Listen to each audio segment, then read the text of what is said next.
हाँ भाई, trans Siberian rail मार्ग, ये भी मॉडल पेपर कई क्वेश्चन है ना। तो समझते हैं इसको, ट्रांस साइबेरियन रेल मार्ग को। तो ये रूस में है और विश्व का सबसे बड़ा, सबसे लंबा रेल मार्ग है ना, ट्रांस साइबेरियन रेल मार्ग। ऐसे तो रेलवे के लिए हमारा भारत सबसे आगे है ना, रेल व्यवस्था में। लेकिन क्या है, यहाँ पर चारों तरफ जाल जैसा रेलवे फैला हुआ है। अगर लंबाई में बात करें तो ये जो है ना, ट्रांस साइबेरियन रेल मार्ग विश्व का सबसे लंबा रेल मार्ग है, जो कि रूस के एकदम पश्चिम में, हमारा जो रसिया है ना रूस, उसमें देखना एकदम पश्चिम में है ना, इस तरफ पोलैंड तरफ है ना, यूरोप तरफ, रूस के एकदम पश्चिम में क्या है, रूस की राजधानी है मॉस्को। यहाँ से चालू होता है ट्रांस साइबेरियन रेल मार्ग और ये आगे बढ़ता है और रूस का जो एकदम मरुस्थली इलाका है, निर्जन क्षेत्र, जिसको साइबेरिया बोलते हैं, वहां से होके गुजरता है।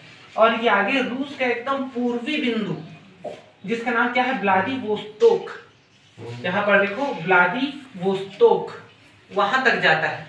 ये पश्चिम, रूस के पश्चिम में मॉस्को से लेकर के साइबेरिया निर्जन क्षेत्र से होते हुए पूर्वी रूस के व्लादिवोस्तोक तक जाता है। इसकी टोटल लंबाई क्या है, 9289 है ना, ये 9289 किलोमीटर क्या है, 9289 किलोमीटर क्या है, इसकी टोटल लंबाई है। इसमें 2332 दिया है, ठीक है ना। मॉडल पेपर में अगर 2332 दिया है तो उसके बारे में मैं कुछ नहीं बोलूंगा, क्योंकि भाई उसका जानकारी का सोर्स क्या है ये मेरे को पता नहीं है। लेकिन ये जो है मैं ऑथेंटिक बता रहा हूँ। विकिपीडिया क्या है, पूरे विश्व में जानकारी का सबसे बड़ा स्रोत है, और ये जो है मैं विकिपीडिया के बेस पे ही बता रहा हूँ। वहां पर बुक में मान लो जाए आप प्रबोध का बुक यूज कर रहे हो, उसमें दिया है अलग, नवबोध का यूज कर रहे हो उसमें अलग दिया है, अजय माला में अलग दिया है, तो आप किसको सही बोलोगे? सब अपने हिसाब से लिखे हैं और ऐसा नहीं है गलत लिखे हैं, क्योंकि इसके आगे भी क्या है, इसकी लंबाई है, ये आगे मंगोलिया तक जाता है और मंगोलिया होते हुए ये चाइना भी जाता है, बहुत लंबा फैला हुआ है ये। तो ये है हमारा क्या, ट्रांस साइबेरियन रेल मार्ग। यहाँ जो मैं बता रहा हूँ ये ऑथेंटिक विकिपीडिया से ही मैं सारा चीज बता रहा हूँ, है ना, क्योंकि कुछ भी चीज मैं बताता हूँ तो एक बार मैं अपने आप को अपडेट कर लेता हूँ, क्योंकि हर चीज बदलते रहता है। आर्ट्स ऐसा लिखा है, साइंस तो नहीं है या मैथ्स नहीं है कि 1000 साल पहले 2 + 2 4 होता था तो आज भी होता है। लेकिन आर्ट्स का सब्जेक्ट ऐसा सब्जेक्ट है जो बदलते रहता है। हमारा इतिहास बदल जाएगा भाई, इतिहास के बारे में हमको कुछ जानकारी नहीं है, खुदाई से कुछ मिल गया तो हमको अरे यार पता चलेगा। छत्तीसगढ़ में तो कलचुरी वंश था, लेकिन उसके साथ साथ मौर्य वंश भी था, क्योंकि देखो इतना बड़ा शिलालेख मिला है कि ये क्षेत्र मैं जीत गया हूं करके, बदल गया इतिहास। तो खोज अभी भी जारी है सबका, इसके ऊपर अभी भी रिसर्च हो रहा है।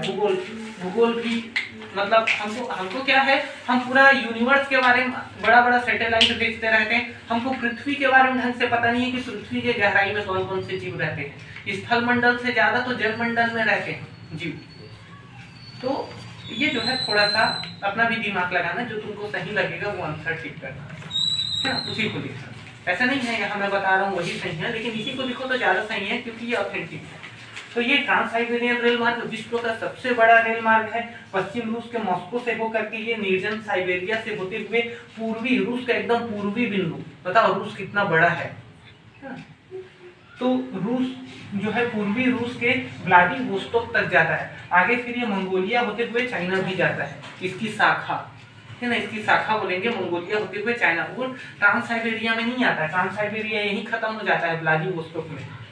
लेकिन व्यापार करने के लिए क्या है, उसको और बढ़ा दिया गया है ना, क्योंकि अलग सीमा आ जाता है, मंगोलिया अलग देश है, चाइना अलग देश है, तो एक शाखा के रूप में उसको क्या है, एक ब्रांच के रूप में बढ़ा दिया गया है, वहां तक भी जाता है। टोटल लंबाई 9289 किलोमीटर है। उपयोग देखिए, ट्रांस साइबेरियन रेल मार्ग का उपयोग क्या है, तो साइबेरिया में आबादी बढ़ाने के लिए। हम सभी जानते हैं चारों तरफ आबादी बढ़ रहा है, लेकिन मरुस्थलीय क्षेत्रों में कोई रहना नहीं चाहता। तो मरुस्थलीय क्षेत्र में अगर आवागमन बन गया हमारा, तो हर कोई रहेगा। जैसे उदाहरण के लिए नया रायपुर शुरू में नया रायपुर को जब बसाया गया था तो वहाँ की जमीन का रेट बहुत कम था, क्योंकि कोई वहाँ जाना नहीं चाहता था। तो सरकार ने क्या किया, मंत्रालय वहीं ले गया, सचिवालय वहीं ले गया, हर सरकारी काम वहीं से होना है तय कर दिया, वहाँ पर जंगल सफारी बना दिया और बढ़िया सा रोड कनेक्टिविटी से उसको जोड़ दिया और हर सुविधा दे रहा है वहाँ पर। भाई वहाँ पर आप सुविधा दोगे तो लोग बसेंगे वहाँ पर। तो वैसे ट्रांस साइबेरियन रेल मार्ग के कारण क्या है, आवागमन का सुविधा है। भाई किसी भी चीज की कमी नहीं होने देता वो इधर से है ना, मुख्य शहरों से खाद्य पदार्थ को और जो भी जीवन उपयोगी सामान है उसको भर भर के जो है साइबेरिया इलाके में लाता है और वहाँ कोई भी वस्तु की कमी नहीं होता और वहाँ जीवन यापन करना संभव हो पाया है इसी कारण।